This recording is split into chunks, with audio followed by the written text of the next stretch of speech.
Zach Star, that's Gavin Tony, and welcome to the More Than Philly Sports Network.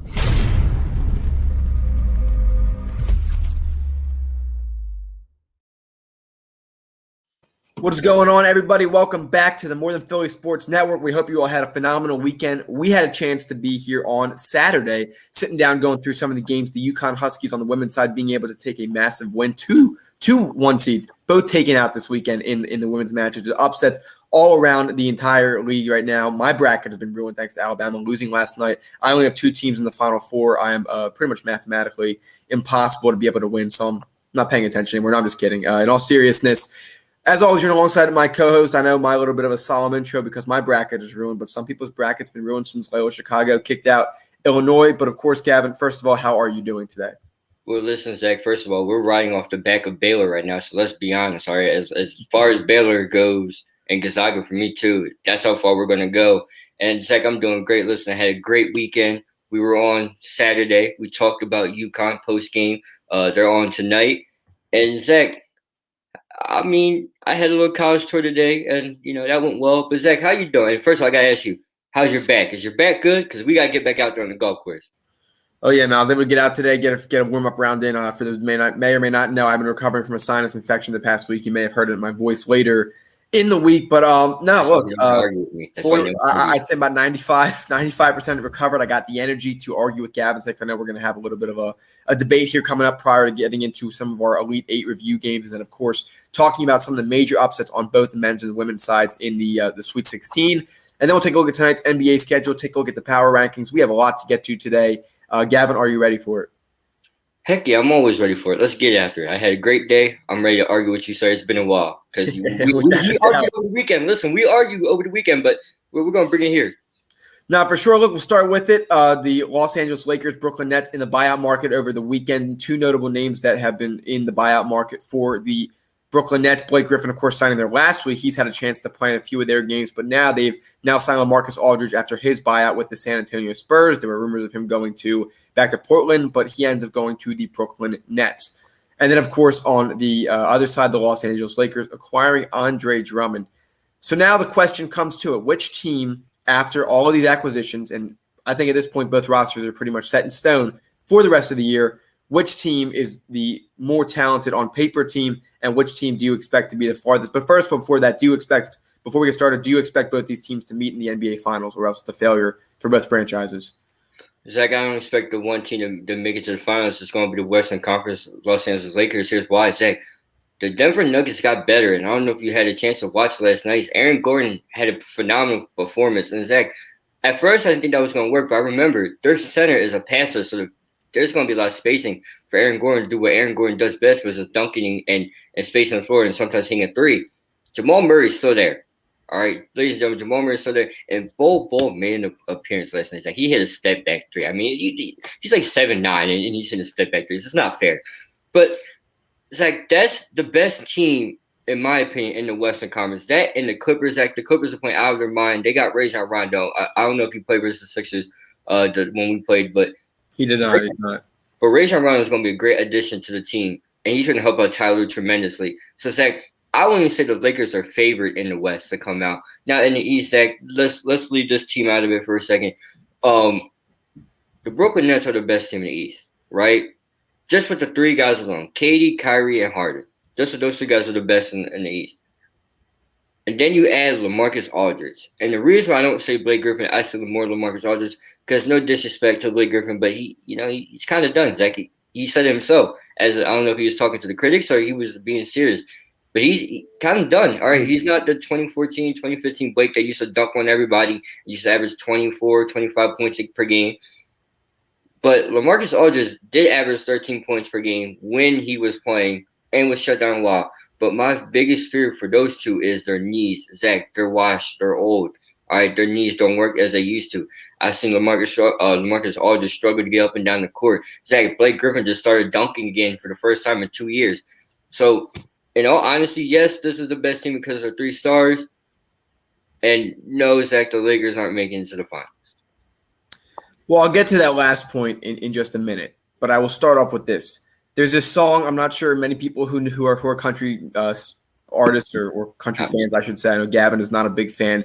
Doesn't like when I have it on the car, but doesn't say anything. Listen. He's respectful. I do have to say, because I usually do have the country station on. But listen, I've been using my aux for my phone lately, actually. It's much better without commercials. But in all seriousness, listen, what I'm going to say right now is cruel, but it's honest. There's a song out there called Almost Maybes, and you can assume what it is. It's a relationship-based. That's not what I'm referring to. This is a sports talk show. The Brooklyn Nets are the Almost Maybes. Every person on that team has almost gotten to the point where they can win a title, but haven't. Kevin Durant, I'm going to get to in a minute specifically because his situation is unique. Kyrie Irving, paired up with LeBron James, wins an NBA title, flies solo, can't do it. And he doesn't even fly solo. He works with Jason Tatum, Jaylen Brown, a very talented He didn't know Jason Tatum was going to be that guy, but go on. But my point is that he fell short there. James Harden is the perfect example of the almost maybe. Yeah. Blake Griffin, almost maybe. They fell at the hands of Golden State in multiple seasons. All right, Kevin Durant, we'll talk about specifically his OKC days because you really can't argue when he pairs with Steph Curry and all those guys up in Golden State. All right, but I'll take it back to this. This is a combination of people, and Steve Nash as well, and that's why his Hall of Fame ability is questioned. I think he's a Hall of Famer. A lot of people think he's a Hall of Famer, but they think that ring really does not having a ring really does tarnish his easily first ballot Hall of Fame worthiness.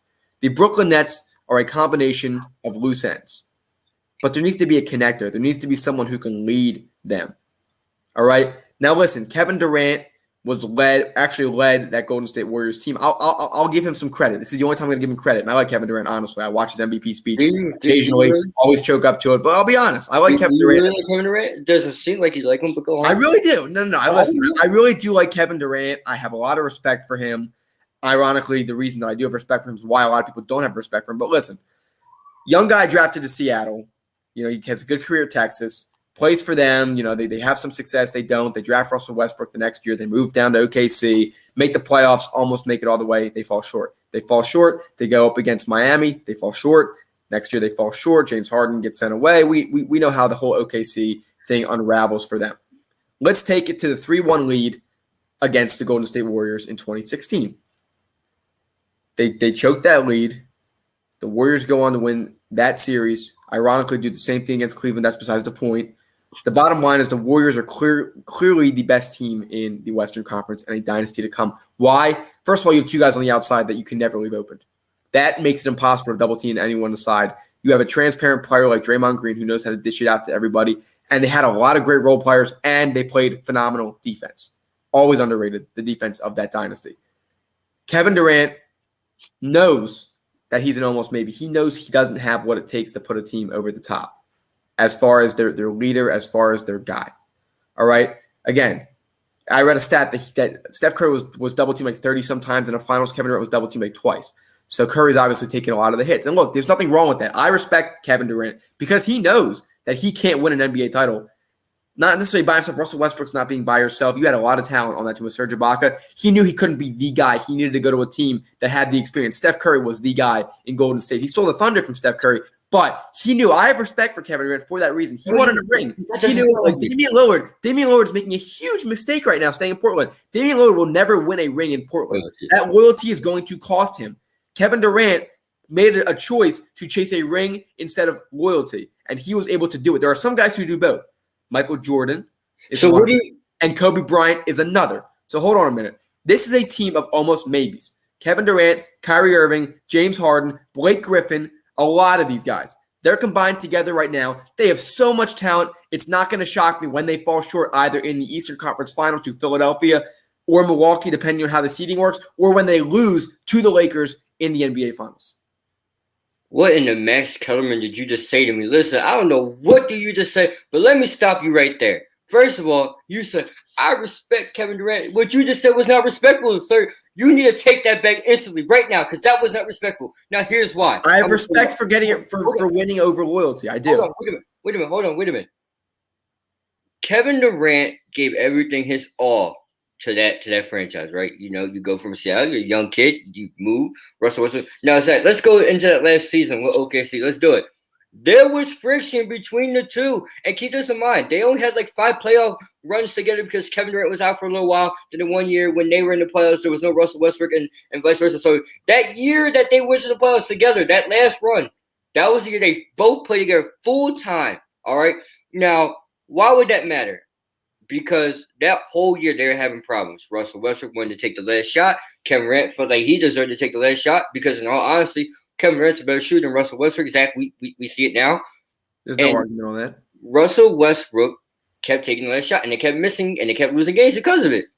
There was friction between the two, and that playoff series where Klay Thompson lights you up in Game 6, and then everything goes downhill from there. Zach, I don't know what else you want Kevin Durant to do. That was the turning point. Everybody and their moms knew that he wasn't coming back. Now, Golden State, right? Yes, Zach, that was Steph Curry's team. That will always be Steph Curry's team. All right, because why? That he's self-made. Self-made there, him, Klay Thompson, Draymond Green. Now, Zach, you talk about the role players. The role players in 2015, their first title run, that was arguably the best role players with Maurice Space and Andrew Bogut and they had the best bench in basketball. They had the best bench in basketball, yes. Kevin Durant came into Golden State, might have not been his team, but damn it, he led that team. 2 finals MVPs, Zach. 2 of them. All right? And what happened to when Kevin Durant went down? Zach, yes, the Warriors were fine, but they were worried.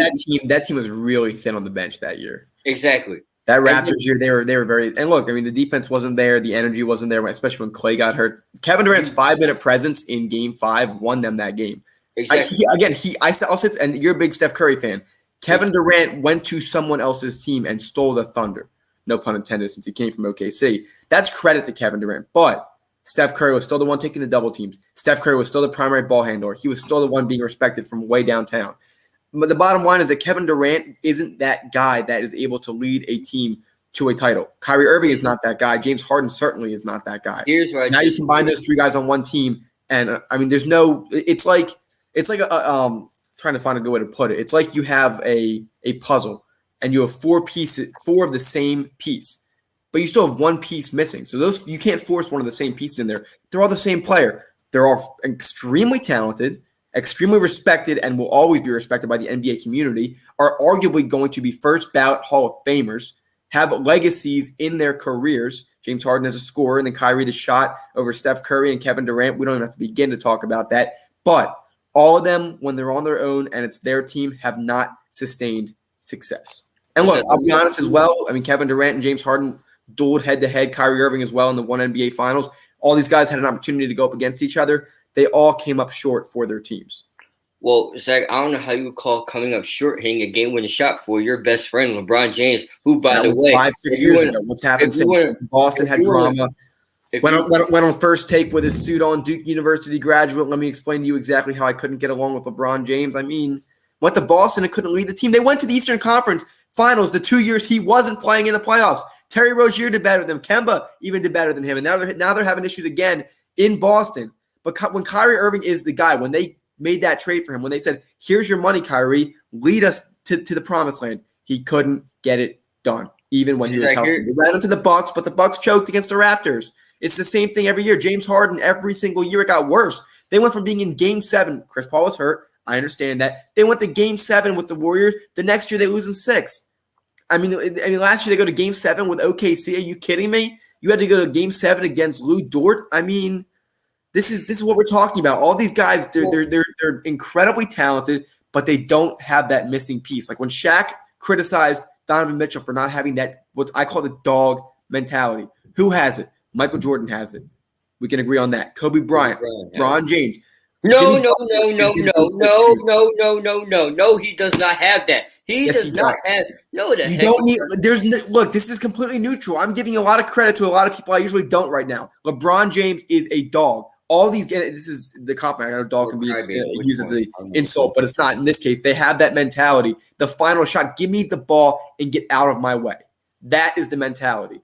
And it carries over into the playoffs. It's not just during the regular season. We know Kyrie doesn't have that. I'm not going to call a guy soft. I will never insult someone's character, but Kyrie doesn't like having the spotlight on him. He likes to do his job quietly, and I respect that. Kevin Durant's always making a lot of noise. We know that he doesn't mind it. James Harden doesn't mind it. But this is a combination of guys who have consistently proven in their career again and again and again that they cannot rise to the moment for their team.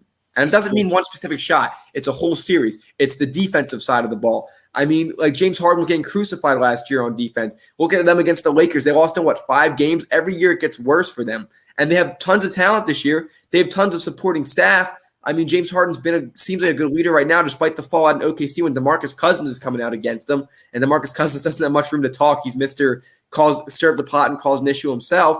But this team has so much talent on it. But the reason I wouldn't be shocked, first of all, I do expect them to win the NBA title. They're the most talented team in the league. However, and I've made this clear all year long, they are a head case waiting to happen off the court, but on the court, they also self-destruct. They also fall apart at the end of games. James Harden and Chris Paul couldn't get along in the end. Russell Westbrook couldn't get along with James Harden in the end. Russell Westbrook couldn't get along with Kevin Durant in the end. And Russell Westbrook's been nothing but champion this year as a great teammate by a guy like Bradley Beal. So I mean, these guys have a lot of A personality, except for Kyrie. Kyrie's trying to do his job and be quiet. But these guys have continuously proven when the spotlight is on them, they can't fulfill it. They are the team that is favored in the East. They are the ones with the spotlight shining on them, and they're not going to be able to carry the torch. Zach, let me stop you right there. Let's go to James Harden, right? James Harden, you talk about the pieces. Zach, he ran into the Warriors and everybody that goes on to win the Western Conference every year. Every year. And the 1 year he was close to doing it, Zach, we know Chris Paul and his old self, got hurt. Okay, that's not his fault. James Harden couldn't predict that. He couldn't do nothing about that.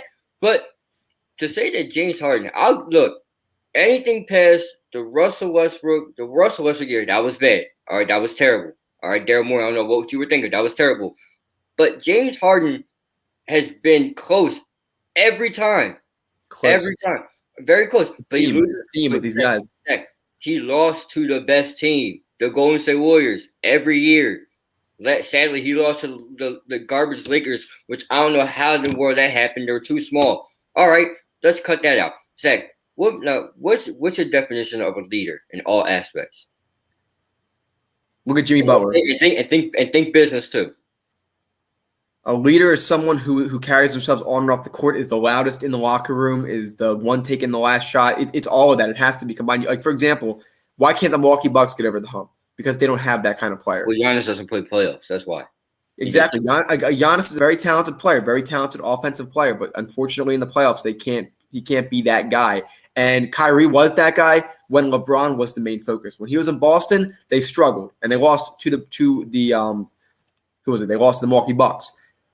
Kevin Durant with Russell Westbrook, when Kevin Durant was the guy, Kevin Durant was the best player on the Thunder at all times. There was no debate about that. He was the first guy. He was a box office star. He was, but box office star doesn't win you the title. Stepping up in the big moments does. What do you want to do? LeBron James goes to South Beach because he can't win in Cleveland. All right, and you run into him that year. What do you want to do? James Harden wasn't the guy that he was when he went to Houston. What do you want to do? He didn't take basketball. James Harden said it himself. He didn't take basketball decisions. And it's like, I know we got to move on to our next subject, so I'm going to end it like this. Kevin Durant can lead a team, right?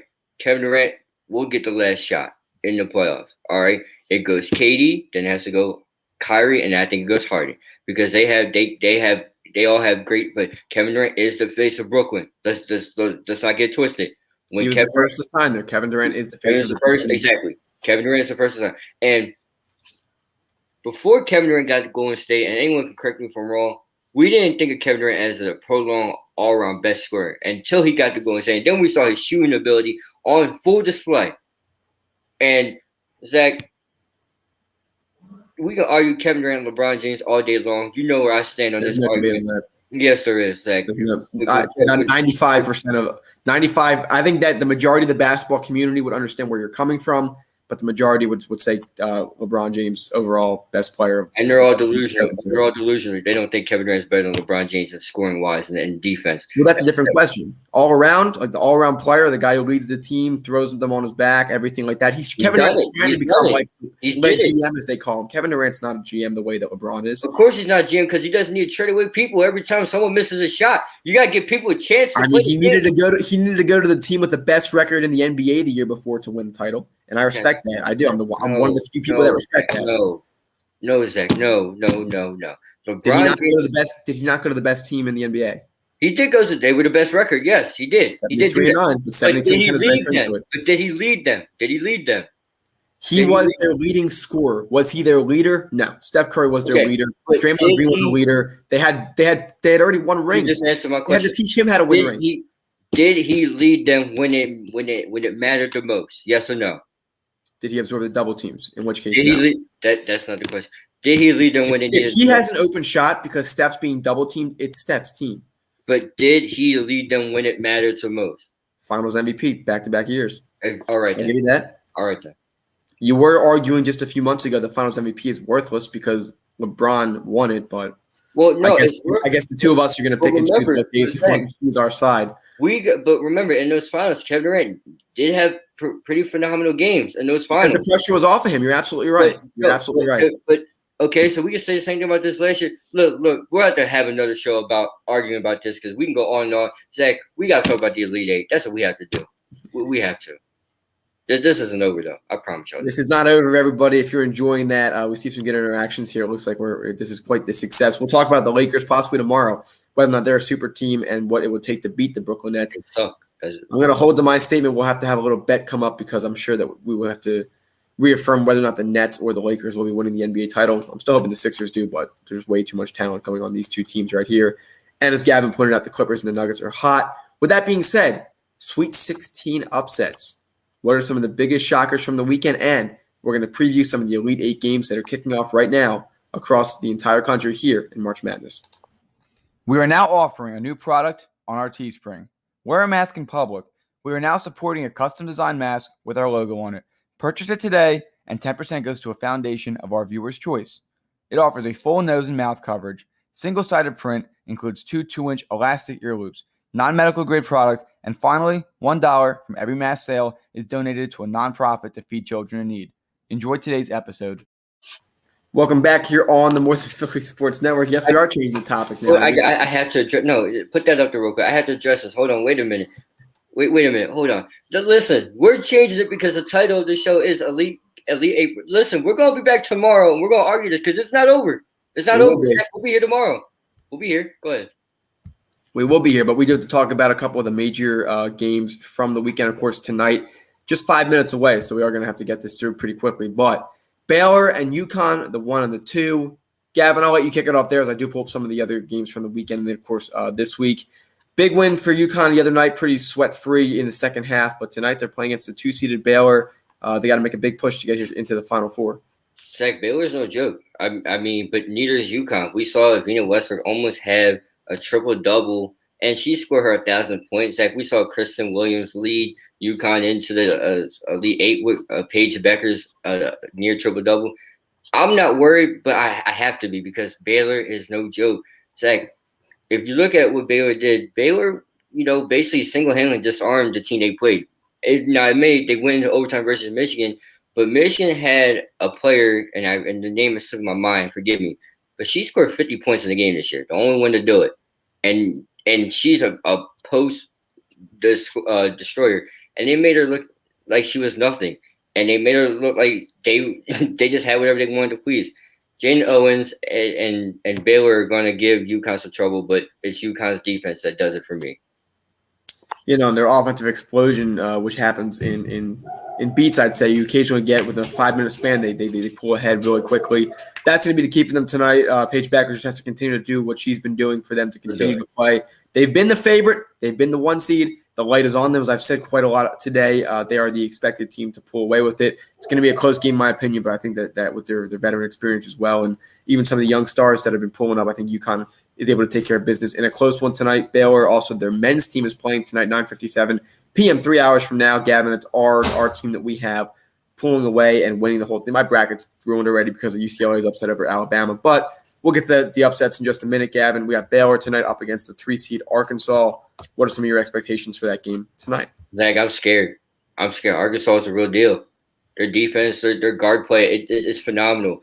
Baylor is phenomenal, Zach, but I could see an upset. All right, let's be honest. Zach, that's not what we went here for our bracket and whatever's left of it. But this has upset written all over it. I'm sorry, Zach, but the guard play of Arkansas is just out of this world. Zach, they're getting production from their guards, and the post defense is phenomenal as well. Zach, I'm scared about this one. Well, if Baylor was able to hold Villanova this weekend, which despite their record and their injuries, Villanova's been playing very tough. Baylor likes to play close, but they did pull away at the end. I think they'll ride the momentum. I think they do win tonight, but again, like Gavin, you said, it's going to be has an upset alert written all over it. But I do think that they pull away and they are able to secure the win in a close one. And also a note tonight that we also say Oral Roberts did fall, unfortunately, in a very close game. They lost by 2. They had a look at the game winner. It just barely did not go in. Congratulations to the 15 seed making it to the Sweet 16. That was pretty fun to watch. I look forward to watching some of those higher seeds, especially in a year like this. I thought we would not have upsets this year because of the lack of fans, but I hear fans cheering in those stadiums, and even though it's not a lot, I've been hearing them, and they've been as loud as arguably a full crowd. So congratulations to them as well. The highest seed that still remains in is Oregon State. They've been putting up a great run of their own. They are the 12 seed up against the 2 seed Houston tonight, 7:15 p.m. Gavin, what is the recipe for an upset for Oregon State tonight? You have to keep doing what's making you win, Zach. Let's go back to I want to say round number 2 where you beat Cade Cunningham. Cade Cunningham is supposed to be the number 1 pick in the NBA draft this year. You locked him up and you played strict defense and you were hitting your shots and limit the turnovers. Zach, that's going to be the key tonight. Limit the turnovers and take away Houston's best guard or Houston's number 1 scorer and make someone else beat you and hit your shots as well. I think the shots early are going to be what matters. You need to pull away, show that you're the better team. Don't give them life. That's the biggest lesson that any team has been told when you play a supposedly inferior opponent. Don't give them life. In football and basketball, it's so true because of how easy you can turn the ball over, whether it's an interception or a fumble in football, or in basketball, just being reckless with the ball. It is crucial at this time for them to be able to take care of that. Finally, the last game tonight, going back to the women's side, we have the 4-seeded Indiana hosted by the 3-seed Arizona at 9 p.m. This is going to be an interesting one. Again, the winner going to the Final Four. We have a 4 and a 3 seed respectively. Both teams expected to be here. The question is who will be able to get beyond tonight and get to the Final Four. Zach, Indiana took down NC State, and I texted you as soon as that happened. I said, wow, that was amazing. And Arizona single-handedly just destroyed Texas as well. Or, excuse me, UCLA. 1 and 2. It slipped my mind. But Aaron McDonald for Arizona is just a phenomenal guard. She single-handedly won Arizona the game with a couple big shots at the end. I like Indiana's chances in this one, but it's not going to overcome Arizona. Arizona's going to go to the Final Four for the first time in a while. Without a doubt, it's going to be a fun one to watch. By the end of tomorrow, we'll have the Final Four set for next weekend for both the men's and the women's tournaments. They've both been exciting. Shifting over to baseball, on the Phillies front, we do have some breaking news hot off the presses. Stay tuned.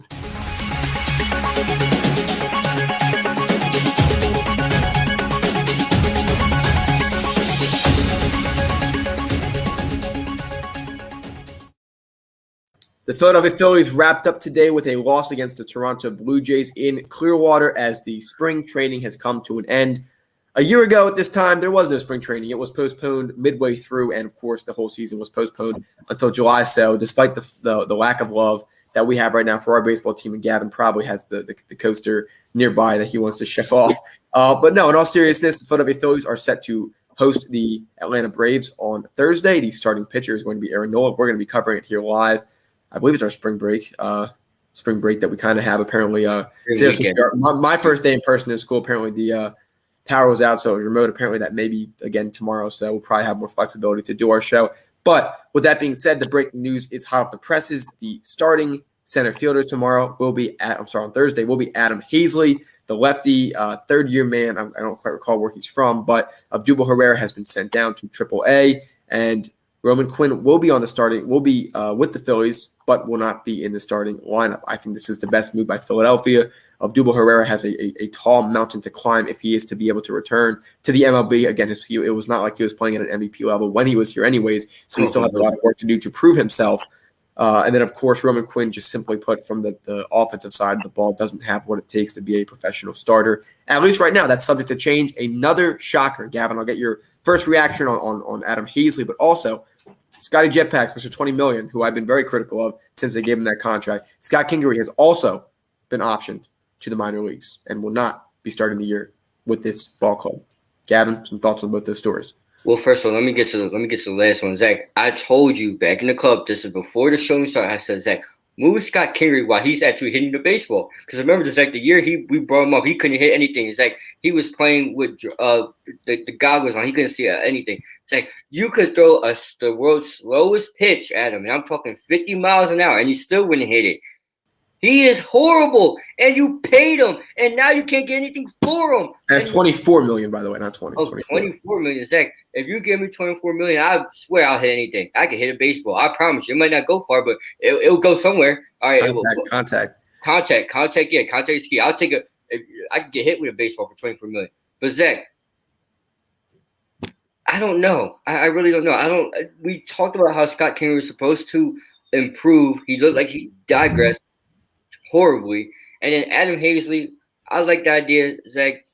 Not really still fond of the guy, but it's better than, Odubel Herrera. Zach, we know how I feel about Odubel Herrera, and that goes before the incident. I just don't like him as a center fielder. Zach, his inconsistency. One day he's there for a whole week, and you can't find him for the next 3 weeks. It's terrible. The Phillies had to figure it out quick and fast. And Zach, you're hopeful this year for this team. The NL East has somehow became one of the strongest divisions again with the moves by the Mets and the Braves and Washington getting back to full strength. And then there's a little lone Phillies just drifting away in outer space. Deep last in the division behind the Marlins. I'll leave it like that. I'll be completely honest when it comes to this Philadelphia Phillies team. First of all, from the perspective of Odubel Herrera, credit where credit's due, he did save Cole Hamels on that no-hitter, his last one, before being shipped off to Chicago. Of course, he has not returned. He's with Atlanta. But this Atlanta Braves team is coming off of a 3-1 choke job. Shocker, Atlanta. They were very close to the World Series. They were 1 game away for 3 games to go into the World Series and competing against the Tampa Bay Rays, which I think the Braves would have won. So we're staring at what could have been in a regular season, maybe with fans and all, what could have been the defending world champions. We're looking at a Washington Nationals team who did have a down year, but has a lot of guys coming back healthy this year. Had a lot of guys sit last year in the shortened season. And we're also staring on the New York Mets, who spent money like the New England Patriots did, like there's no tomorrow. And then, like Gavin said, the poor old Phillies, who have retained players, which wasn't good enough last year, so how's it going to be good enough this year? This team would have meshed if the season was longer. I believe they would have. For me, it's a stretch right now to say they're making the playoffs. I will hold to that because it is the prediction I made. But this is a really, really, really tough division. It's going to be a tough one for the Phillies this year to get out of. And Bryce Harper, year 4, good luck. Zach, the Braves didn't have Mike Soroka for the whole year. You had Max Fried. Okay, Max Fried was their best pitcher. And now you get Soroka back after tearing his ACL in the second start. You also bring in Charlie Morton, and then you got Cole Hamels too, and they still have Will Smith and a couple bad boys in the bullpen with Acuna, Ozzie Albies, the reigning NL MVP, Freddie Freeman, and a couple other. And you want to talk about the Phillies going to the playoffs? I don't see it. I really don't see it. Zach, what do you see in this Phillies team? And John Milton, the new owner of the Mets, Steve Cohen, comes in, buys the team. Not only does he buy the team, he makes trades. He gets new players. The Knicks too, probably. Well, listen. They had a fan. You hear they got a fan kicked out who had a Van Dolan shirt on? I don't got no time to get into that, but we'll get into that. Back to Mets talk. We'll talk about the other Metropolitan team. But Zach, this guy came in and literally did spend stupid money in a good way. He's trying to extend Francisco Lindor, which if you're a Phillies fan, you don't want that to happen. You still have the polar bear, Pete Alonso, Zach. We mixed feelings on him. Jacob deGrom is still there. You still got one of the best contact hitters in J.D. Davis and Michael Conforto. Zach, this Mets team is here to stay. And if they would have got Chris Bryant, because that was another target, they would have got Chris Bryant. I don't know what to say. I really don't know what to say. And it's like Nolan Arenado, you don't get him, and he goes to St. Louis, and now they're looking to make push with Jack Flaherty in the crew. And we're still talking about Phillies baseball. Like, that's how you spend money and make it work. And the Phillies spent money and didn't do anything with it. I don't get it. Well, I will say this, though. You have a guy, Pete Alonso, promising rookie year, backs it up with another good campaign.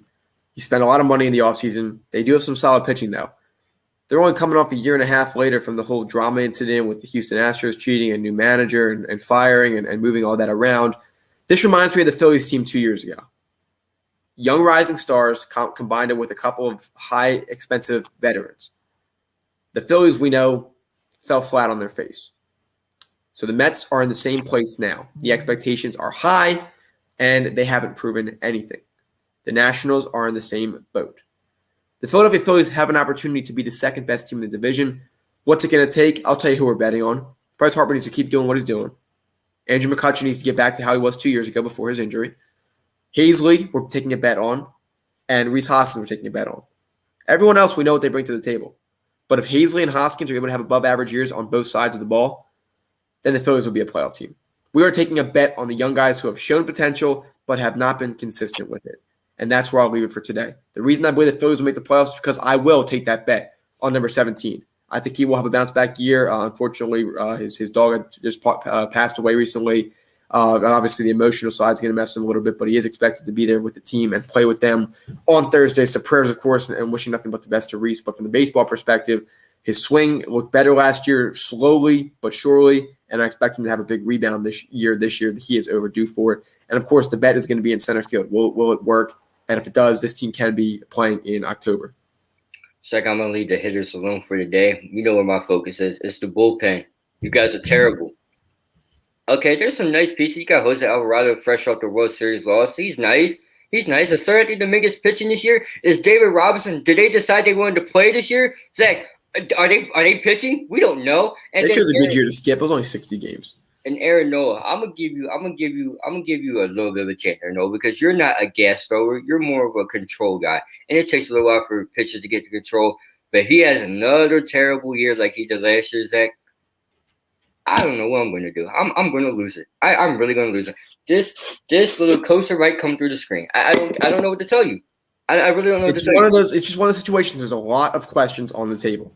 There's a lot of things unknown about this team. Like the 76ers, there were a lot of questions coming into this season. People were ready to trade Ben or Joel. Those questions got answered. Now they're first in the East. It's possible for the Phillies to do the same. My final point is the Phillies at some point in all of the last 3 years, at least halfway through the year, have held first place. All they got to do is not fall apart at the end. That's kind of where I stand, and that's what a young team is. A young team falls apart late. That's why you see teams like the New York Knicks popping up out of nowhere this year. Again, they're only slightly above 500, but they were basement dwellers last year. That's how it works in sports. Sometimes the young guys just got to mature and get better. That's what the Phillies are betting on. Almost said Sixers there, talking too much basketball today. But that is what they need to do. It's going to be a big bet. And for everybody out there who will be watching the Phillies this year, we'll be happy to cover and doing it live here on the More Than Phillies Sports Network as we do edge closer to our 1-year anniversary. Stay tuned for some updates on what that show is going to look like. It will be very exciting. With that being said, we hope you all enjoyed it today. Gavin, anything else you wanted to cover prior to our time going, as now around the same time of UConn beginning their game up there in the Elite Eight? Zach, we should do a little bet with the viewers to see how many times I lose my cool with the Phillies this year. And this doesn't count. I'm talking like actually during the season. So anyone wants to let's take a little friendly bet. Let's see how many times I lose it. Zach, it's 160 games this year, 150 games this year. I'm going 50 times I'll lose my cool with the Phillies this year, and that will all be from now until the summertime. I will say this, because we've been here for the first Phillies game last year against Miami. We were here for the first Eagles game as well. Both of those, of course, big notable losses for both teams. The Phillies game, by the time we were able to be on the show on Monday, they had a game Friday, they had a game Saturday and Sunday, and then we realized Monday, right before our show started, that the entire team was exposed to COVID potentially. So that kind of threw a wrench in our plans to break down the Phillies. So maybe this year, if they get swept in an embarrassing way, we'll have all of our attention and energy focused on purely that and no other distractions. But like that Friday, Sunday, and Monday, you know what that told me? That the Phillies are going to be trash. Just those 3 days right there. They were in first place. No. Late August, they were in first place. That team was in first place at one point last year. Don't get distracted. Zach, that's the same song we sing every year. Well, we were in first place. It's like Cowboys fans. Oh, you know we're going to win the Super Bowl next year. Like, we keep saying, oh, we were in first place. Zach, the point is that they need to hold it together at the end of the year, and that's why I believe that if the Phillies win on Thursday, and the playoffs start that day, we would be in the playoffs because that's the only time we ever hold first place. So the first month, sometime in July, and then that's it. We'll see. I like Joe Girardi. I think you agree with me on that. I like some of the moves they made in the offseason. Best catcher in baseball. Let's see where it goes. I'm excited for the season. I always love myself a good warm Phillies game. Of course, now, given my new hobby of playing golf, maybe combining the two will be really fun. Speaking of that, we are 10 days from the Masters. We covered it back in November, but this time it's got a real feel to it. We got spring Masters. Unfortunately, Ricky Fowler unlikely to make it. That's kind of been the talk of the entire PGA world. Congratulations, of course, to the winner yesterday in, I believe there were 3 PGA events yesterday. It's kind of crazy to keep track of, but of course, the big notable ones were, I'm just taking a look here, the Punta Cana Cup, but I believe it was Joel Dahmen, his first career win. So congratulations to him on that. Of course, next week is the Valero Texas Open, so that's going to be an exciting one to watch as well. First match play was also this weekend. That was the one that the majority of viewers were watching. John Rahm, 5th-ranked golfer in the world. Second-ranked golfer in the world, was only able to be the only one in the Final Four.